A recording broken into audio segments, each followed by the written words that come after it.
കേരളം കാത്തിരുന്ന തദ്ദേശ സ്വയംഭരണ സ്ഥാപനങ്ങളിലേക്ക് നടന്ന തെരഞ്ഞെടുപ്പിൻ്റെ ഫല നിർണയമാണ് ഇന്ന് നടന്നത്. ഇന്ന് നമ്മോടൊപ്പം സ്റ്റുഡിയോയിൽ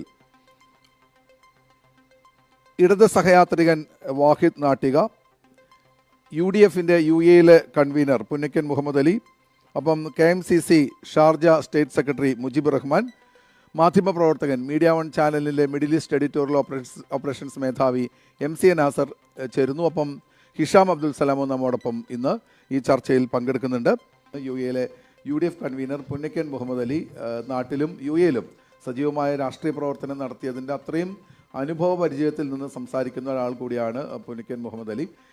ഏതായാലും പുന്നക്കൻ മുഹമ്മദ് അലി ഇടതുപക്ഷത്തിനെതിരെ ശക്തമായൊരു വിമർശനം, ഇടതുപക്ഷത്തിൻ്റെ ജനവിരുദ്ധ നയങ്ങളാണ് ഈ പരാജയത്തിന് കാരണമെന്നൊരു നിരീക്ഷണം അദ്ദേഹം മുന്നോട്ട് വയ്ക്കുന്നുള്ള കാര്യത്തിൽ യാതൊരു സംശയമില്ല. പക്ഷേ ഇത്ര വലിയൊരു വിജയത്തിന് നിദാനമായിട്ടുള്ള ഘടകങ്ങൾ എന്ന് പറയുന്നത് ഈ ഒരു ഭരണവിരുദ്ധ വികാരം മാത്രമാണോ, അതിനപ്പുറത്തേക്കുള്ള സാമൂഹികമായ ചില ചേരുവകളിൽ വന്നിട്ടുള്ള ഒരു മാറ്റങ്ങൾ, വരുംകാല രാഷ്ട്രീയത്തിലേക്ക് പ്രതിഫലിക്കുന്ന രീതിയിലുള്ളൊരു മാറ്റങ്ങൾ താങ്കൾ ഇതിൽ കാണുന്നുണ്ടോ? തീർച്ചയായും. ഞാൻ ആദ്യമായിട്ട് ഒരുപക്ഷെ ത്രിതല പഞ്ചായത്തിൻ്റെ അടിസ്ഥാനത്തിൽ നടക്കുന്ന തെരഞ്ഞെടുപ്പിൽ ഇത്രയും വലിയൊരു വിജയം UDFന് ആദ്യമായിട്ടാണ് ലഭിക്കുന്നത്. അതിനെ UDFനെ വിജയിപ്പിക്കുന്നതിന് വേണ്ടി ജനാധിപത്യ വിശ്വാസികൾ ചെയ്ത വോട്ടിന് ഞാൻ പ്രവാസ ലോകത്ത് നിന്നുകൊണ്ട് നന്ദി രേഖപ്പെടുത്തുകയാണ്. അതോടൊപ്പം തന്നെ പ്രവാസ ലോകത്ത് നിന്ന് ഈ ചർച്ച നടത്തുമ്പോൾ പ്രവാസികളുടെ ശക്തമായ പ്രതിഷേധവും ഈ തെരഞ്ഞെടുപ്പിൽ ഉണ്ടായിട്ടുണ്ടായിരുന്നു. കാരണം കഴിഞ്ഞ ത്രിതല പഞ്ചായത്ത് തെരഞ്ഞെടുപ്പിൽ വോട്ട് ചെയ്ത NRA എന്ന് പറയുന്ന അവരെ പൂർണ്ണമായും മാറ്റി നിർത്തിക്കൊണ്ടുള്ള ഒരു തെരഞ്ഞെടുപ്പ് കൂടിയായിരുന്നു. അതുകൊണ്ട് തന്നെ പ്രവാസികളുടെ കുടുംബങ്ങൾ ഇവിടെ നിന്നുകൊണ്ട് അതിശക്തമായി ഈ തെരഞ്ഞെടുപ്പിൽ പ്രതികരിക്കണം എന്നൊരു ആഹ്വാനം ജനാധിപത്യ വിശ്വാസികളിൽ നിന്നുണ്ടായിരുന്നു. തീർച്ചയായും ഐക്യ ജനാധിപത്യ മുന്നണിയെ വിജയിപ്പിച്ച മുഴുവൻ വോട്ടർമാർക്കും ആദ്യമായി ഞാൻ നന്ദി പറയുകയാണ്. നേരത്തെ റോയ് പറഞ്ഞതുപോലെ കേവലം ജനവിരുദ്ധ നയത്തോടൊപ്പം തന്നെ കേരളം ഒരിക്കലും പ്രതീക്ഷിക്കാത്ത, കേരളം ഒരിക്കലും ഉൾക്കൊള്ളാത്ത വർഗീയ കാർഡ് പോലും ഈ ത്രിതല പഞ്ചായത്ത് തെരഞ്ഞെടുപ്പിൽ ഗ്രാമങ്ങളിൽ ഇടതുപക്ഷം ഉപയോഗിച്ചു എന്നുള്ളതാണ് ഏറ്റവും വലിയ ഒരു തിരിച്ചടിക്കുള്ള കാരണം. അത് അയ്യപ്പൻ്റെ സ്വർണം മുതൽ വെള്ളാപ്പള്ളി നടേശൻ്റെ പരാമർശം മുതൽ അദ്ദേഹത്തെ കൂട്ടി അയ്യപ്പ സമ്മേളനത്തിലേക്ക് സ്റ്റേറ്റ് കാറിൽ കൊണ്ടുപോയതൊക്കെ കേരളത്തിലെ ജനങ്ങൾ അംഗീകരിക്കുന്ന ഒരു കാര്യമാണ്. കേരളത്തിൽ ഇനി എന്ത് പറഞ്ഞാലും ഇന്ത്യയിലെ മറ്റ് സംസ്ഥാനങ്ങളിൽ വർഗീയപരമായ ചേരിതിരിവുണ്ടെങ്കിലും കേരളം എന്ന് പറയുന്നത് നമ്മുടെ പൂർവികർ, നമ്മുടെ മുൻകാല രാഷ്ട്രീയ നേതാക്കൾ, സാമൂഹ്യ പ്രവർത്തകർ, നമ്മുടെ മതനേതാക്കൾ, സാംസ്കാരിക നായകന്മാർ നമുക്ക് പടുത്തുയർത്തിയ ഒരു മതേതരത്വ സ്വഭാവമുണ്ട്. അത് കേവലം ഒരു തെരഞ്ഞെടുപ്പിൽ തച്ച് തകർക്കാനുള്ളതല്ല എന്ന് കേരളത്തിലെ ജനങ്ങൾ ഈ ഗ്രാമത്തിലാണ് തെളിയിച്ചിരിക്കുന്നത്. അപ്പോൾ CPM ഈ ഗ്രാമത്തിൽ പരാജയപ്പെട്ട ചരിത്രത്തിലാദ്യമായിട്ടാണ് ഈ ഗ്രാമങ്ങളിൽ CPM തോക്കുക എന്നുള്ളത്. 2010 ഏറ്റവും മികച്ച ഒരു ഫലം UDFന് കിട്ടിയത്. അതിനേക്കാളും മികച്ച ഒരു ഫലമാണ് UDFന് ഇപ്രാവശ്യം ജനങ്ങൾ തന്നത്. അത് ഇതാണ്. അതുപോലെ തന്നെ നേരത്തെ പറഞ്ഞല്ലോ, റോയ് പറഞ്ഞതുപോലെ സാധാരണക്കാരൻ നേരിടുന്ന പ്രശ്നങ്ങളിൽ നികുതി, ഒരു പഞ്ചായത്തിൽ ഏർപ്പെടുത്തിയ നികുതികൾ എന്തെല്ലാമാണെന്ന് അത് അനുഭവിച്ചവർക്കേ മനസ്സിലാവും. കാരണം കേവലം രാഷ്ട്രീയം പറയുന്ന ഗൾഫ് രാജ്യത്ത് നിന്ന് രാഷ്ട്രീയം പറയുന്നവർക്കൊന്നും അത് മനസ്സിലായില്ല. പഞ്ചായത്തുമായി ബന്ധപ്പെട്ട് നികുതി അടക്കുന്നവനിക്കും അതുമായി ബന്ധപ്പെട്ടവർക്കറിയാം എത്ര നികുതിയാണ് ഈ പിണറായി സർക്കാർ ഏർപ്പെടുത്തിയിട്ടുള്ളത്. അതുപോലെ തന്നെ വിലക്കയറ്റം, പിന്നെ നമ്മൾ പറയുന്ന ഇപ്പോഴത്തെ ഹൈവേ, വിഴിഞ്ഞം, ഇതൊക്കെ നമുക്ക് പറയാം നമ്മുടെ നാടിന് മാറ്റങ്ങൾ, വികസനമുണ്ട് എന്ന് പറയും. പക്ഷെ സാധാരണക്കാർ ജീവിക്കാൻ പറ്റാത്ത ഒരവസ്ഥയിലാണ് ഈ തെരഞ്ഞെടുപ്പ് നടന്നിട്ട്. അതുകൊണ്ട് സാധാരണക്കാരൻ അത് ശരിക്കും ഈ തെരഞ്ഞെടുപ്പിൽ ഉപയോഗിച്ചു. അതുപോലെ തന്നെ പോലീസ്, ക്രമസമാധാന നില, പോലീസിൻ്റെ എല്ലാ അവസ്ഥ എന്താണ്? നമ്മളിപ്പോൾ പഞ്ചായത്ത് തെരഞ്ഞെടുപ്പ് വോട്ടെടുപ്പ് കഴിഞ്ഞതിന് ശേഷം കാസർഗോഡ് ഒരു സഹോദരനും സഹോദരിയും ഒരു മോട്ടോർ സൈക്കിളിൽ യാത്രയും ഉണ്ടായ ഒരു അനുഭവം അവസാനത്താണ്. ഞാനത് അവസാനമായി പറയുന്നതാണ്. അങ്ങനെ എത്ര അനുഭവങ്ങളാണ് കേരളത്തിലെ പോലീസിൻ്റെ ഭാഗത്തുനിന്ന്, ക്രമസമാധാനം നിലനിർത്തേണ്ട പോലീസിൻ്റെ ഭാഗത്തുനിന്ന് സാധാരണക്കാരന് ജീവിക്കാൻ പറ്റാത്ത തരത്തിലുള്ള അവസ്ഥയാണ് ഉണ്ടാക്കിയത്. അതിനൊക്കെ ജനങ്ങൾ കാത്തിരിക്കുകയായിരുന്നു. കാരണം അവർ രണ്ടാം പിണറായി സർക്കാരിന് അവസരം കൊടുത്തപ്പോൾ തന്നെ ഇടതുപക്ഷം കരുതിയത് ഇനി കേരളം ഞങ്ങളെ വിട്ടുപോകില്ല എന്നാണ്. പക്ഷെ കേരളത്തിലെ ജനങ്ങൾ അത്ര കാത്തിരിക്കുകയായിരുന്നു ഇടതുപക്ഷത്തിനെ ഒന്ന് ശരിപ്പെടുത്താൻ. ആ ശരിപ്പെടുത്താനുള്ള ശരിയായ ശരിപ്പെടുത്തലാണ് ഈ ത്രിതല പഞ്ചായത്ത് തെരഞ്ഞെടുപ്പിൽ നമ്മൾ കണ്ടത്. തീർച്ചയായും തെറ്റ് തിരുത്തിയില്ലെങ്കിൽ ഇത് വലിയ അപകടമാണ്. പക്ഷെ ഞാൻ സന്തോഷിക്കുന്നില്ല. കാരണം CPM-ന്റെ ചരിത്രത്തിൽ ആദ്യമായിട്ടാണ് അവരുടെ 3 കോർപ്പറേഷൻ കോഴിക്കോട് വിജയിച്ചു എന്ന് പറയുന്നെങ്കിൽ കേവല ഭൂരിപക്ഷത്തിന് കിട്ടിയിട്ടില്ല. അവർ ഇപ്പോഴും ഇനി അവിടെ മേയർ ആയാൽ തന്നെ എങ്ങനെ ഭരിക്കും എന്നുള്ളത് വലിയ അത്ഭുതമാണ്. കൊല്ലത്തും തിരുവനന്തപുരത്തും പൂർണ്ണമായി ഭരണം നഷ്ടപ്പെട്ടു. കൊല്ലം കോൺഗ്രസ്സാണ് പിടിച്ചിരിക്കുന്നത്, UDF പിടിച്ചിരിക്കുന്നത്. സമാധാനപ്പെടാം CPM-ന്. പക്ഷേ തിരുവനന്തപുരത്ത് സംഭവിച്ചത് എന്താണ്? BJP ഏൽപ്പിച്ചിരിക്കുകയാണ്. BJP തിരുവനന്തപുരം പിടിച്ചിരിക്കുന്നു, തലസ്ഥാനം നഗരം പിടിച്ചിരിക്കുന്നു. ഇതിൻ്റെ കാരണക്കാരാരാ? LDF തന്നെ. അവരോടുള്ള നയം എന്തായിരുന്നു? ഭരിക്കുമ്പോൾ അവരോടുള്ള നയം എന്തായിരുന്നു? കേന്ദ്ര സർക്കാരിനെ എതിർക്കാതെ വളരെ മയത്തിലായിരുന്നു നമ്മുടെ സർക്കാർ മുന്നോട്ട് പോയത്. അതുകൊണ്ട് തന്നെ ശ്രീ പുന്നക്കൻ, അപ്പോൾ ഈ തിരുവനന്തപുരത്ത് NDA ഇത് പിടിച്ചു എന്ന് പറയുമ്പോൾ അതിന് ഉത്തരവാദിത്വം LDF സർക്കാരിന് മാത്രമാണെന്ന രീതിയിലാണോ കോൺഗ്രസിന്റെ സമീപനം? അല്ലല്ലോ. കോൺഗ്രസ് ഇപ്പം നേരിട്ട് ഇപ്പം കഴിഞ്ഞ പ്രാവശ്യം നേമത്ത് ഇപ്പം നമ്മുടെ പ്രിയപ്പെട്ട വിദ്യാഭ്യാസ മന്ത്രി വിജയിച്ചത് എന്തുകൊണ്ടാണ്? ഞങ്ങൾ ഏറ്റവും വലിയ നേതാവിനെയാണ് അവിടെ മത്സരിപ്പിച്ചത്. ആരും മത്സരിക്കാൻ തയ്യാറില്ലാത്ത സമയത്ത് കോഴിക്കോട് നിന്നും അദ്ദേഹം MP member of the parliament ആണ് അവിടെ പോയി മത്സരിച്ചത്. നമ്മളതൊന്ന് മനസ്സിലാക്കേണ്ടതാണ്. അന്ന് K മുരളീധരൻ മത്സരിച്ചില്ലെങ്കിൽ ഇന്ന് കേരള നിയമസഭയിൽ BJP-യുടെ സ്ഥാനാർത്ഥിയിടാം. നേമത്തന്ന് നിലവിൽ അവർക്ക് BJP-ക്ക് MLA ഉണ്ടായിരുന്നു. ആ ഒരു MLA ഞങ്ങൾ ഇല്ലാതാക്കിയതിൻ്റെ ഫലമായിരുന്നു രണ്ടാം പിണറായി കേരളത്തിൽ വന്നത്. കാരണം BJP വലിയ തോതിൽ UDF-ന് എതിരായി CPM-ന് വോട്ട് ചെയ്തു. അത് തിരുവനന്തപുരം അടക്കമുള്ള മറ്റ് നിയോജക മണ്ഡലത്തിൽ നമ്മൾ കണ്ടതാണ്. കണക്ക് പരിശോധിച്ചാൽ മനസ്സിലാവും.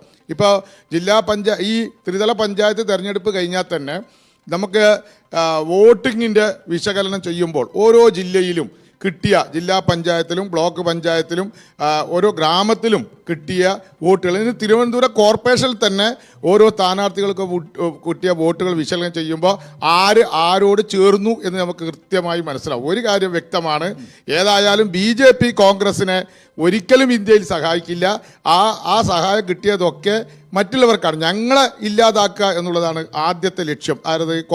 BJP-യുടേത്. അപ്പം ഞങ്ങൾ ഒരിക്കലും സഹായിച്ചു. ഞങ്ങൾ എപ്പോൾ സ്ട്രോങ് ആകുമ്പോൾ ഇവർ പറഞ്ഞത് BJP വിജയിക്കുമെന്നാണ്. ഇപ്പോൾ കണ്ടില്ലേ, ഞങ്ങൾ സ്ട്രോങ് ആകുമ്പോൾ തോക്കുന്നത് CPM-ആണ്. ഞാൻ ഒന്നും കൂടി പറഞ്ഞ് അവസാനിപ്പിക്കാം. 3 ദിവസം മുമ്പ് പ്രിയപ്പെട്ട തോമസ് ഐസക് സാർ ഒരു കാര്യം പറഞ്ഞിട്ടുണ്ട്. അത് ഇടതുപക്ഷം ഗൗരവമായി ചർച്ച ചെയ്യണം എന്ന് പറഞ്ഞുകൊണ്ട് തൽക്കാലം ഞാൻ നിർത്തുന്നു. അദ്ദേഹം ഇവിടെ വയനാടിൽ മുസ്ലിം ലീഗിൻ്റെ പതാക BJP ഉത്തരേന്ത്യയിൽ ഉപയോഗിച്ചു, അതോ വലിയ നിലയിൽ അത് അദ്ദേഹം പറയുകയുണ്ടായി. കാരണം അദ്ദേഹം ഇപ്പോൾ സമ്മതിച്ചല്ലോ. കാരണം സ്വന്തം തോൽവി ഇനി വലിയ അപകടത്തിലേക്കാണ് പോകുന്നുള്ള ബോധ്യം വാഹിദ് അടക്കമുള്ള കമ്മ്യൂണിസ്റ്റുകാർക്ക് വന്നതിൽ വളരെ സന്തോഷമുണ്ട്.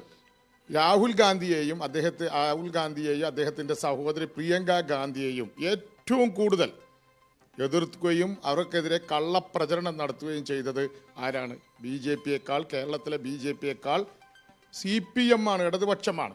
ഇവർ ഇന്ത്യ മുന്നണിയുടെ ഏറ്റവും വലിയ നേതൃത്വം നൽകുന്ന ആരാണ്? ഇന്ത്യൻ നാഷണൽ കോൺഗ്രസ് ആണ്. അതിൻ്റെ നേതാവ് ആരാണ്? ഇന്ത്യയുടെ പ്രതിപക്ഷ നേതാവാണ് രാഹുൽ ഗാന്ധി. രാഹുൽ ഗാന്ധി 2 മണ്ഡലത്തിൽ മത്സരിച്ചത് എന്തിനാണ്? BJP-യെ പരാജയപ്പെടുത്താനാണ്. അപ്പോൾ അദ്ദേഹം ഉത്തരേന്ത്യയിലെ മണ്ഡലം നിലനിർത്തി വയനാട് രാജിവെച്ചപ്പോൾ കോൺഗ്രസിൻ്റെ ഏറ്റവും തീപ്പൊരി നേതാവ്, ഇപ്പോൾ നമുക്കറിയാം പാർലമെൻറ്റിലേക്ക് പ്രിയങ്ക ഗാന്ധി നടത്തുന്ന ഓരോ പ്രസംഗവും നമുക്കറിയാം. ഇപ്പോഴത്തെ ചെറുപ്പക്കാരുടെ ഇടയിൽ ഉണ്ടാകുന്ന അതിൻ്റെ ഇമ്പാക്റ്റ് എത്രയാണെന്ന് നമുക്ക് ഓരോ ദിവസവും നമുക്ക് മനസ്സിലാവും. അങ്ങനെയുള്ള പ്രിയങ്ക ഗാന്ധി ബൈ ഇലക്ഷനിൽ വന്നപ്പോൾ ഈ CPM-ന്റെ നിലപാട് എന്തായിരുന്നു? നേരത്തെ പറഞ്ഞതിനേക്കാൾ RSS-കാരനും BJP-യും നടത്തിയതിനേക്കാൾ ഏറ്റവും മോശപ്പെട്ട പ്രചരണമാണ് മുസ്ലിം ലീഗിനെതിരെയും കോൺഗ്രസിനെതിരെയും പ്രിയങ്ക ഗാന്ധിക്കെതിരെയും സോണിയാഗാന്ധിയുടെ കുടുംബത്തിനെതിരെയും നടത്തിയ CPM-ന്റെ പ്രതിനിധി ഇപ്പോൾ പറയുന്നു വലിയ അപകടമാണ് തിരുവനന്തപുരത്ത് RSS വന്നത്. മാത്രമല്ല ഇന്ത്യ മുന്നണിയുടെ നേതാവ് വയനാട്ടിലുള്ള പച്ചക്കൊടി കണ്ടിട്ട് വലിയ പ്രയാസമുണ്ട്. ഈ പച്ചക്കൊടിക്ക് പ്രചരണം നടത്തുന്നവർ തന്നെയാണ് പറയും. നേരത്തെ സ്റ്റാർട്ടിങ്ങിൽ ഇദ്ദേഹം പറഞ്ഞത് വെൽഫെയർ പാർട്ടി ജമാഅത്ത് ഇസ്ലാമി ഈ തെരഞ്ഞെടുപ്പിലാണോ വന്നത്? 1977 മുതൽ ജമാഅത്ത് ഇസ്ലാമി കേരളത്തിലെ ഇന്ത്യയിലെ ജനാധിപത്യത്തിൽ അവർ വോട്ട് ചെയ്യാൻ തുടങ്ങിയിട്ടുണ്ട്. 77 മുതൽ ജമാഅത്ത് ഇസ്ലാമി ഇന്നലെ വന്നാണോ? ISSനെ പോലെ അല്ലെങ്കിൽ PDPയെ പോലെ STPയെ പോലെ ഇന്നലെ മുളച്ച പാർട്ടിയാണോ ജമാഅത്ത് ഇസ്ലാമി? അല്ലല്ലോ. ജമാഅത്ത് ഇസ്ലാമി വർഷങ്ങൾക്ക് മുമ്പേ ഉണ്ട്. ഇന്ത്യയുടെ സ്വാതന്ത്ര്യ സമര കാലഘട്ടത്തിൽ ജമാഅത്ത് ഇസ്ലാമി ഉണ്ട്. ആ ജമാഅത്ത് ഇസ്ലാമി 1977 വരെ ഇന്ത്യ പാർലമെന്റ് തെരഞ്ഞെടുപ്പിൽ വോട്ട് ചെയ്തിട്ടില്ല. 77 മുതലാണ് അവർ വോട്ട് ചെയ്യുന്നത്. 77 മുതൽ 1987 വരെ ഇടതുപക്ഷത്തിന് വോട്ട് ചെയ്ത മഹാഭൂരിപക്ഷം ഇടതുപക്ഷക്കാർക്ക് വോട്ട് ചെയ്ത ജമാഅത്ത് ഇസ്ലാമിയെ മുന്നിൽ വെച്ചുകൊണ്ട് വർഗീയ കാർഡ് ഇറക്കിക്കൊണ്ട് ഈ ഹിന്ദു വർഗീയത പ്രോത്സാഹിപ്പിക്കുന്നതിന് വേണ്ടി BJPയേക്കാൾ RSSനേക്കാൾ ഇടതുപക്ഷമാണ് കേരളത്തിൽ വർഗീയ കാർഡ് ഇറക്കിയത്. ആ പാർട്ടിയാണ് ഇപ്പം വളരെ സങ്കടത്തോട് പറയുന്നത്. വളരെ സന്തോഷമുണ്ട്. വാഹിദെ, ഇനി മറുപടി. ഓക്കെ. അതുപോലെ തന്നെ ശ്രീ പുന്നക്കൻ, ഒരു പ്രധാനപ്പെട്ട കാര്യം, ഇപ്പോൾ താങ്കൾ നേരത്തെ പറഞ്ഞ മുസ്ലിം ലീഗിൻ്റെ പതാകയെക്കുറിച്ച്, കൊടിയെക്കുറിച്ച് പറഞ്ഞു. പക്ഷെ പിന്നീട് പ്രിയങ്ക ഗാന്ധിയും രാഹുൽ ഗാന്ധിയും വയനാട് സന്ദർശനത്തിനെത്തുമ്പോൾ അവിടെയുള്ള തെരഞ്ഞെടുപ്പ് പ്രചാരണത്തിനും ആ ഘട്ടങ്ങളിലൊക്കെ ഈ കൊടി സൗകര്യപൂർവ്വം മാറ്റാനും മറച്ചു വെക്കാനും UDF ശ്രമിച്ചിരുന്നു എന്നുള്ളൊരു കാര്യം കൂടെ നമ്മുടെ മനസ്സിൽ വേണം. അത് റോയിയുടെ ഒരു കണ്ടുപിടുത്താണ്. അല്ലല്ല, അതും ഇടതുപക്ഷം പ്രചരിപ്പിക്കുന്ന RSSകാരനും ഇടതുപക്ഷക്കാരനും പ്രചരിപ്പിച്ച ആ പ്രചരണം നിങ്ങൾ ചില മാധ്യമ പ്രവർത്തകർ പ്രചരിപ്പിക്കുന്നതല്ലാണ്ട് അല്ലാതെ മുസ്ലിം ഞാൻ ചോദിക്കട്ടെ എന്റെ റോയി ഒറ്റ ചോദിക്കട്ടെ, ഇന്ത്യൻ പാർലമെന്റിന്റെ അകത്ത് തീപ്പൊരിയാണ് സമദാനി. അത് ഇന്ത്യൻ യൂണിയൻ മുസ്ലിം ലീഗിന്റെ പ്രതിനിധിയാണ്. അതെ, പിന്നെ പ്രിയപ്പെട്ട ET മുഹമ്മദ് ബഷീർ ബനാത്ത് ബാലയ്ക്ക് ശേഷം ഇന്ത്യൻ പാർലമെന്റിന്റെ അകത്തിന്റെ ഗർജനമാണ് ET മുഹമ്മദ് ബഷീർ. ഞങ്ങൾക്ക് അഭിമാനിക്കാവുന്ന MP-മാരാ കേരളത്തിൽ നിന്ന് പോയത്. ആയിരുന്നു RSPയുടെ പ്രേമചന്ദ്രൻ, പ്രിയപ്പെട്ട മുസ്ലിം ലീഗിന്റെ മുസ്ലിം ലീഗിന്റെ സ്ഥാനാർത്ഥി. നിങ്ങളൊരു പച്ചക്കൊടിയാണ് മാറ്റിയത് കൊണ്ട് മുസ്ലിം ലീഗ് ഇല്ലാതായിപ്പോ. ഇന്ത്യൻ പാർലമെന്റ് അകത്ത് പാർലമെന്റ് മെമ്പർമാരാണ്. അത് മുസ്ലിം ലീഗാണ്. പിന്നെ നിങ്ങൾ മാറ്റി വെച്ചിരുന്നത് CPM-കാരന്റെയും RSS-കാരന്റെയും ഒത്താശ ചെയ്യല്ല നിങ്ങൾ. അവർ പ്രചരിപ്പിക്കുന്നതാണ്. അങ്ങനെ ഒരു അവസ്ഥ ഉണ്ടായിട്ടില്ല. അങ്ങനെയല്ല ഞാൻ പറഞ്ഞത്. ഇത്തരം ഒരു പ്രചാരണം ബോധപൂർവം ദേശീയ തലത്തിൽ വരുത്താതിരിക്കാൻ വേണ്ടി അങ്ങനെ ഒരു ശ്രമം നടത്തി എന്ന റിപ്പോർട്ടുകളുണ്ട്.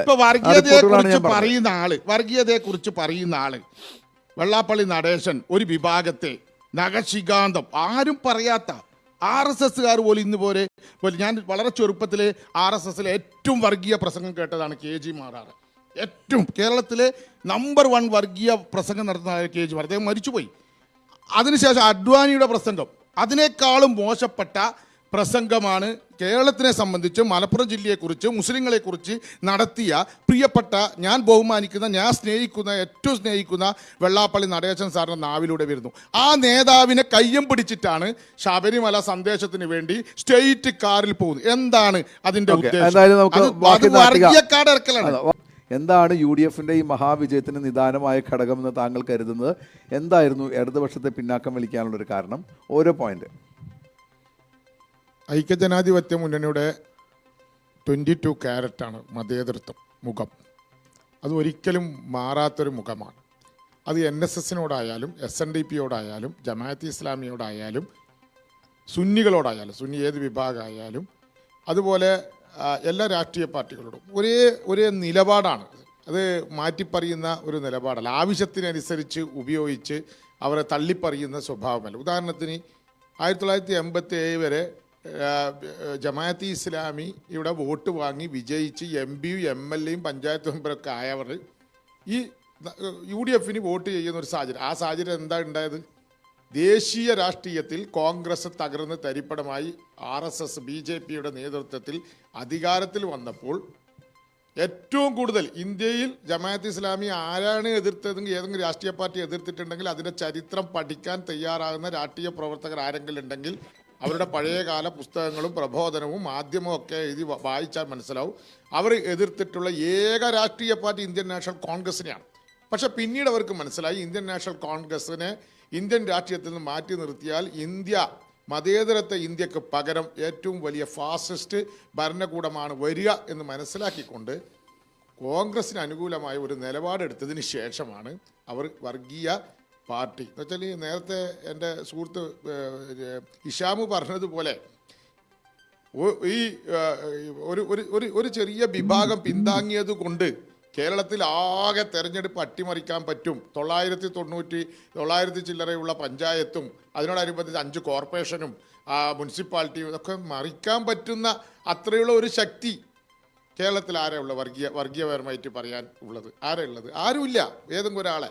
അപ്പം കേവലം 10 വോട്ട് അപ്പുറത്ത് കിട്ടുന്നതിന് വേണ്ടി 10 വോട്ട് എനിക്ക് കിട്ടില്ല, അവരത് കിട്ടില്ല എന്ന് കണ്ടപ്പം 10 വോട്ടിന് വേണ്ടി ഇല്ലാത്ത നമ്മുടെ ഞാൻ നേരത്തെ പറഞ്ഞില്ലേ, ഇതൊരു കമ്മ്യൂണിസ്റ്റുകാരനും കോൺഗ്രസ്സുകാരനും BJP-കാരനും മുസ്ലിം ലീഗുകാരനും മാത്രം ഉണ്ടാക്കിയ കേരളമല്ല. കേരളത്തിനൊരു പാരമ്പര്യമുണ്ട്. ഞാൻ ആരംഭത്തിൽ പറഞ്ഞത് ഇതിന് മതനേതാക്കന്മാരുടെ, സാംസ്കാരിക നേതാക്കന്മാരുടെ, നമ്മുടെ സാംസ്കാരിക നേതാക്കന്മാരുടെ, രാഷ്ട്രീയ നേതാക്കന്മാർ, ഇവരെല്ലാവരും ഒരുമിച്ച് നിന്നുകൊണ്ട് നേടിയ ഒരു കേരളമാണ്. ആ കേരളത്തെയാണ് തകർക്കാൻ വേണ്ടി ഇടതുപക്ഷം കേവലം 10 വോട്ടിന് വേണ്ടി കള്ള രാഷ്ട്രീയം കളിക്കുമ്പോൾ നല്ല രാഷ്ട്രീയം, 1-ാം നമ്പർ രാഷ്ട്രീയമാണ് UDF-ൻ്റെത് എന്ന് കേരളത്തിലെ ജനങ്ങൾക്ക് തിരിച്ചറിഞ്ഞതുകൊണ്ടാണ് കഴിഞ്ഞ ലോകസഭയിലും ഇപ്പോൾ ത്രിതല പഞ്ചായത്തിലും അടുത്ത് വരാൻ പോകുന്ന നിയമസഭാ തെരഞ്ഞെടുപ്പിൽ UDF-നെ അധികാരത്തിൽ കൊണ്ടുവരുന്നത്. മറ്റൊന്ന്, ഞാൻ നേരത്തെ അതന്നെ ഇനി LDF-ന് എന്താണ് അവരുടെ തിരിച്ചടിക്ക് ഒരു കാരണം? ഞാൻ തുടക്കത്തിൽ അപ്പൊ UDF-ന് LDF-ന് ഒരേ കാരണം തന്നെ വളരെ ബുദ്ധിപൂർവ്വം സന്നിവേശിപ്പിച്ചിരിക്കുകയാണ്. അനാവശ്യ ഞാൻ നേരത്തെ പറഞ്ഞില്ല, അത് വാഹിദും സമ്മതിച്ചതാണ്, എൻ്റെ പ്രിയപ്പെട്ട സുഹൃത്തും സമ്മതിച്ചതാണ്. ഈ തുടർച്ചയായ 10 വർഷത്തെ പിണറായി സർക്കാരിൻ്റെ ഭരണത്തിൻ്റെ ദോഷഫലങ്ങൾ ഏറ്റവും കൂടുതൽ അനുഭവിച്ചത് ഗ്രാമങ്ങളിലുള്ളവരാണ്, നമ്മുടെ ഏറ്റവും താഴെ തട്ടിലുള്ളവരാണ്. ഇപ്പം നമ്മൾ എന്ത് നേട്ടം ഉണ്ടെന്ന് പറഞ്ഞാലും അതിനിപ്പം ആ ഫലമാണ് നമ്മളെ ബഹുമാനപ്പെട്ട മണി ആശാൻ ഇന്ന് ഉച്ചക്ക് വന്നിട്ട് TV-യുടെ മുന്നിൽ പറഞ്ഞത്. അല്ല, ഞാൻ അടുത്തേക്ക് പോകുന്നില്ല, ഞാൻ ആ വിവാദങ്ങളിലേക്കൊന്നും ഞാൻ പോകുന്നില്ല. ഏറ്റവും സാധാരണക്കാരാണ് ഈ ഭരണത്തിന്റെ ദൂഷ്യഫലങ്ങൾ അനുഭവിച്ചത്. അത് വിലക്കയറ്റമാണ് ഒന്ന്. പിന്നെ നികുതി, നേരത്തെ എൻ്റെ പ്രിയപ്പെട്ട സുഹൃത്ത് KMCCയുടെ നേതാവ് പറഞ്ഞതുപോലെ, ഒരു സാധാരണക്കാരന് ഒരു വീട് എടുക്കണമെങ്കിൽ പഞ്ചായത്തിൽ അതിൻ്റെ അനുവാദം മുതൽ, ബിൽഡിംഗ് എടുക്കുന്നത് മുതൽ അത് പൂർത്തിയാകുന്നത് വരെയുള്ള നികുതി, വെള്ളത്തിൻ്റെ കരം, വൈദ്യുതി ചാർജൊക്കെ നിങ്ങൾ ഒന്ന് ആലോചിച്ച് നോക്കണം. നമ്മൾ വിഴിഞ്ഞുണ്ട്, ഹൈവേ ഉണ്ട്, മറ്റേ ഇന്റർനാഷണൽ എയർപോർട്ട് ഉണ്ട് എന്ന് പറഞ്ഞിട്ട് കാര്യം, സാധാരണക്കാരന് കിട്ടുന്ന വരുമാനത്തിനനുസരിച്ച് അവന് ജീവിക്കാൻ പറ്റാത്തൊരവസ്ഥ. രണ്ടാമത്, ക്രമസമാധാന നില തകർന്നിരിക്കുന്നു. ഉദ്യോഗസ്ഥന്മാരുടെ അഴിഞ്ഞാട്ടം, പ്രത്യേകിച്ച് പോലീസുകാരുടെ അഴിഞ്ഞാട്ടം. അതന്നെ ഞാൻ പറയുന്നത്. അതിൽ വേറെ ഈ രണ്ട് പുതിയൊരു കാര്യം എന്തെങ്കിലും പെട്ടെന്ന് തോന്നുന്നുണ്ടോ? പുതിയ എന്ന് പറഞ്ഞാൽ ദൈവങ്ങളെ തൊട്ട് കളിച്ചാൽ വിശ്വാസം, നിങ്ങൾ ഇനി എന്ത് പറഞ്ഞ് കേരളത്തിൽ ഇടതുപക്ഷം ഉണ്ട്, അതുകൊണ്ട് വിശ്വാസമൊക്കെ ഇല്ലാതാക്കി കളയാ എന്നുള്ളൊരു വ്യാമോഹമൊന്നും അത് വേണ്ട. അതിനെ മറച്ചു വെക്കാൻ കാലാകാലങ്ങളിൽ തെരഞ്ഞെടുപ്പിൽ ചില തന്ത്രങ്ങൾ ഉപയോഗിക്കുന്നുണ്ട്, അതിങ്ങോട്ട് കൊണ്ടുവരുന്നില്ല. അതൊന്നും ഇനി വില പോവില്ല കേരളത്തിൽ. അടിസ്ഥാനപരമായി കേരളത്തിലെ ജനങ്ങളുടെ പ്രശ്നങ്ങളിൽ ഇടതുപക്ഷം സജീവമായി ഇടപെടണം. പ്രതിപക്ഷമായി ഇടതുപക്ഷം ഞങ്ങളെ കൂടെ അടുത്ത സമയമില്ല.